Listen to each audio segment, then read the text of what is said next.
C'est l'hippodrome de Cannes-sur-Mer qui organise la course support du Quintet ce mercredi. Un Quintet qui s'adresse à des sauteurs. Tout de suite, on va regarder le parcours qui sera à l'affiche pour ce prix de Londres. Parcours long de 3500 mètres avec des haies à sauter. La course s'adresse à des poulains et des pouliches de 4 ans. Ils seront 16 au départ de cette épreuve. Quant au terrain, a priori, il devrait être souple. Voilà pour les conditions techniques donc de cette course. On enchaîne avec notre pronostic. On a choisi de placer en tête le numéro 16, c'est Victor Arbor. C'est un poulain qui n'a que peu d'expérience, mais il a montré déjà pas mal de potentiel et on le pense capable de très bien débuter donc, dans cette catégorie. Derrière lui, on a mis le numéro 10, c'est Lux de la Barre.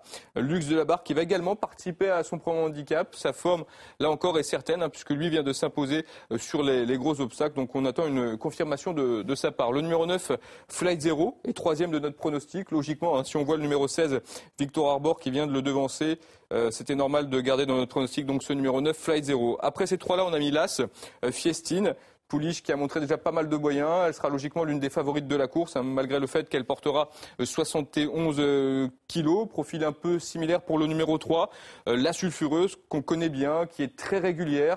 Donc là encore, c'était logique de l'inclure dans un pronostic. Après, on a mis le numéro 4, Vicomte d'Anjou.